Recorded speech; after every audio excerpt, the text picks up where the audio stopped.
losiphathele uhlelo. Ngiyathobeka indlulamithi isilo samabandla. Ngibingelele uNdlunkulu nabantwana baseNdlunkulu, uNdunankulu kaZulu, uphinda ku-MEC, umfundisi uThunasizwe Buthelezi. Ngibingelele ikhansela elikhona, ubaba uNgwengwe, CEO ye-Goodman Foundation, ubaba uSimangayi Xaba. Ngibingelele inkosi Sifiso Shinga, owusihlalo samakhosi endabuko kanye nobuholi beKhoisan kwiprovince yase-KZN. Ngithanda ukubingelela ama-sponsors ethu abaqhamuka ku-MultiChoice nakwa-McDonald's kanye nabakhona from Mangosuthu University of Technology. Ngibingelele abafundisi bezenkolo abakhona, amabutho abaqhamuka kuma-departments angaba ku-National Department of Women, Youth and Persons with Disabilities. Ngibingelele bonke abase-South Africa ngokukhethekile. Okokuqala ngidlulise umyalezo ovela kumongameli othe ngibonge ngiguqe kusilo samabandla iNgonyama kanye naku-Goodman Foundation kanye namabutho akhona ukuthi nizinikele ukuthi nithi cha udlame lwabesifazane olusuka kwabesifazane, ukuthi nithi cha egameni lamadoda akungenzeki lokho.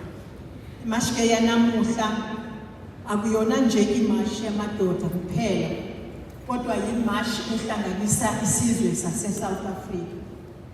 Esithi isizwe sase-South Africa haya singahlukumezi abantu besifazane.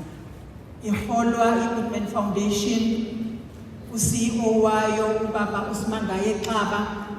Le match inikeza ukuthi amandla okusebenzisana sisonke siyisizwe, siwuhulumeni, siyabaholi bendabuko, siwumphakathi, kuningi esingakuzuza sikanye ndawonye.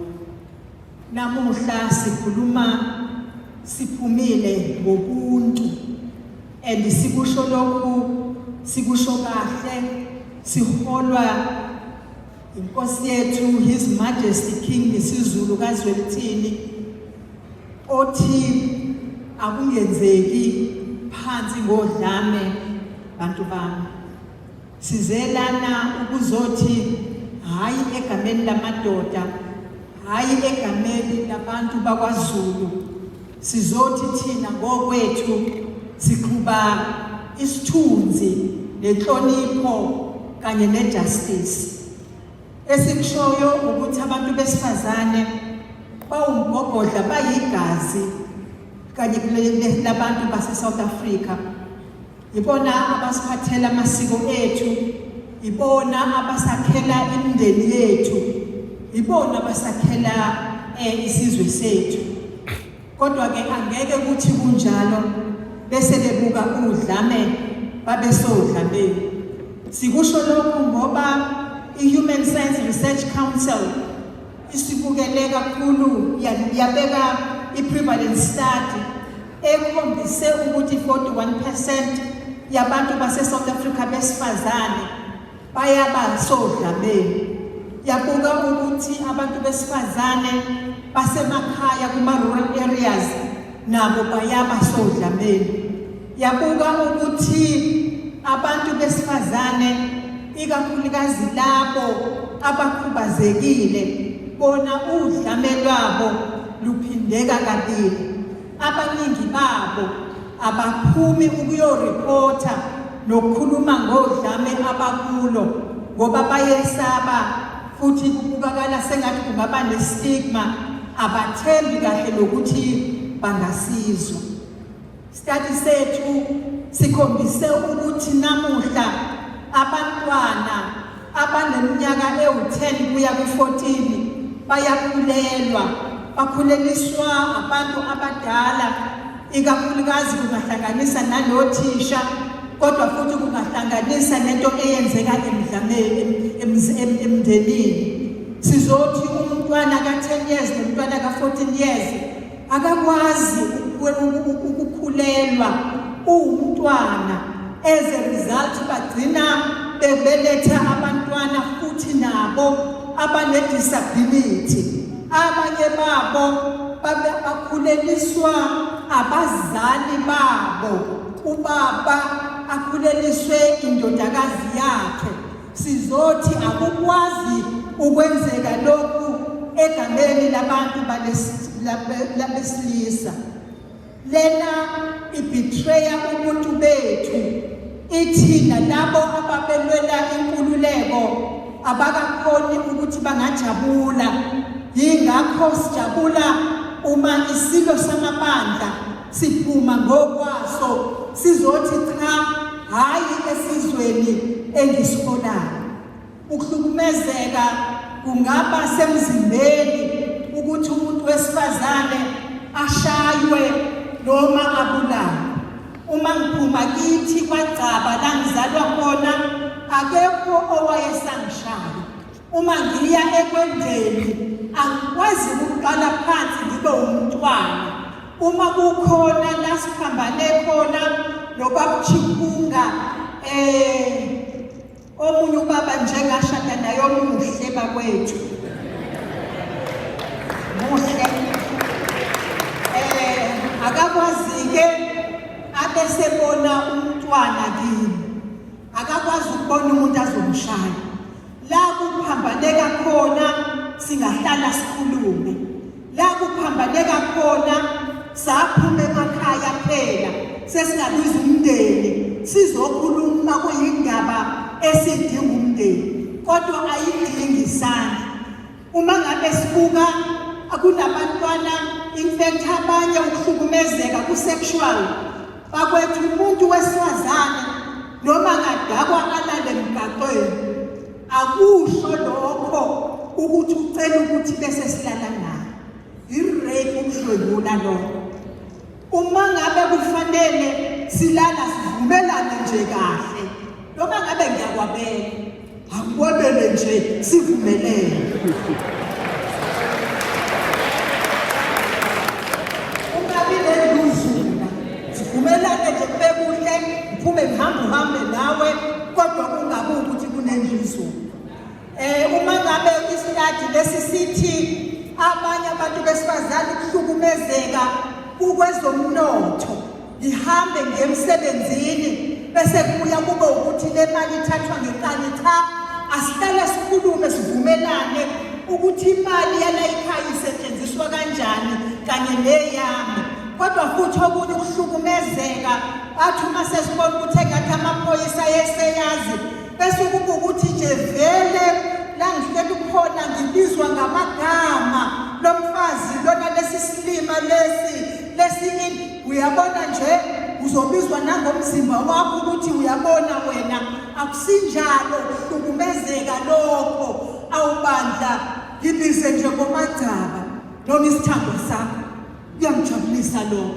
Mzukwane uzwe ngathi angenzanga kahle, angikujabulisanga, wothi makabani lungisa lokhuya. Uma ubona ukuthi engathi angiyithathi ungathi nje ukuphuma uyoyihlalela ngaphandle, uzawubuya nami sengithobile. Kodwa okunye ubuka ukuthi kahle ngicasula nje, ngicasuka kanjani ngoba enye into ngicasula nawe ukuthi kukhona izinto engakhona ukuyikhuluma. Awubantu ngishadile nawe usukhohle ukuthi awuyena ubhuti wami.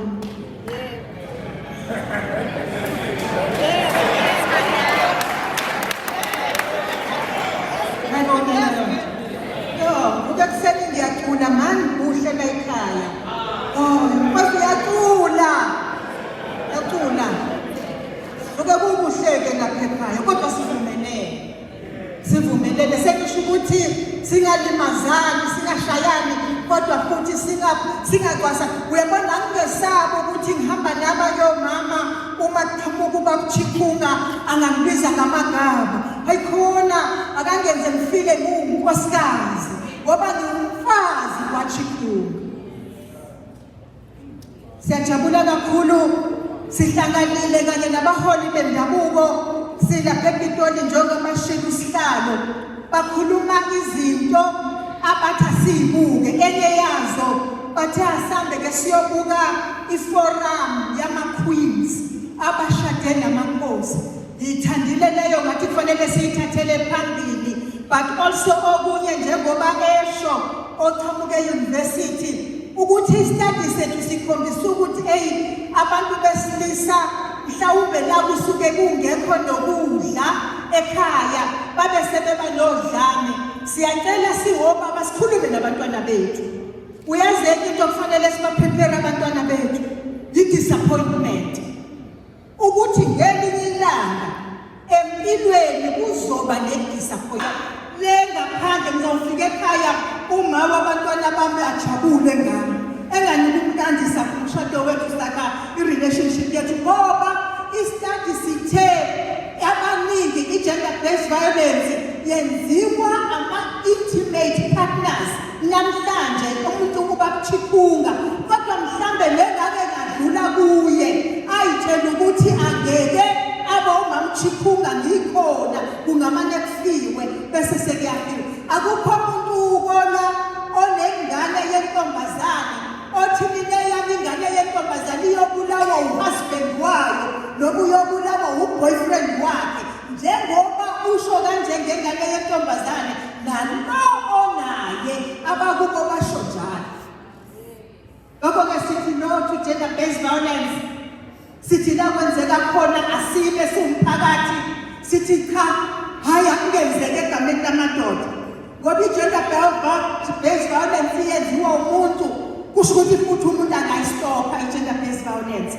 Asambe siyokwakha amakhaya nothando, asambe siyokwakha imiphakathi enothando, asambe siyokwakha i-South Africa enothando, asambe siyophume simatshe sesishintshile nathi sathi cha akusinjalo kupossible kungenzeka ukuthi kwenzeke. Thina sikhuluma sibe mahlombe abantu besifazane abayikajama, sikhuluma sibe mahlombe ontombazi, sikhuluma sibe mahlombe okhwinandi abasilethela amakhosi, sikhuluma siyabantu besifazane sithi siyakwazi ukuhola kodwa futhi siyakwazi ukuholwa. Sikhuluma sithi abantu besifazane abahlukumeza obaba hayi bakwethu asistophe nathi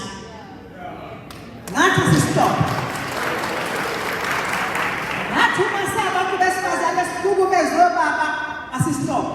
Uyabona into yenza ukuthi ubabchiphunga hamba beyindoda laphaya yingoba mina kuqala ngiyamhlonipha, yingoba mina kuqala ngiyamlungisa, ngimenza obaba ekhaya ukuze ahlonishwe abanye abantu ngaphandle njengobaba. Asisitophe nakho lokho singakwenzi ngoba thina sabantu besifazane sisemahlombe abantu besifazane abakhulu njengoba sekubabizile ngamagama.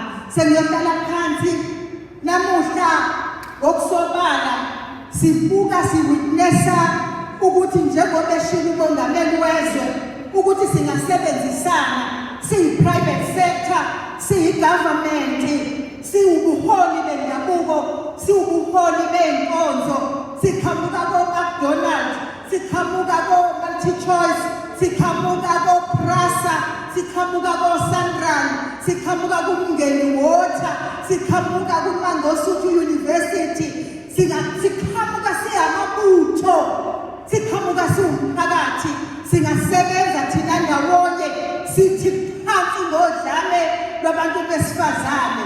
Lokhu kuyosijabulisa, kuyosenza sibe isizwe esidume kahle emhlabeni, hayi isizwe esiduma ngokubulala. Asibulala abantwana bethu, asibulala abazali bethu, asibulala amakhosikazi ethu, asiwabulali namadoda ethu. Siyathandana nje kuphela. Sengiyabonga.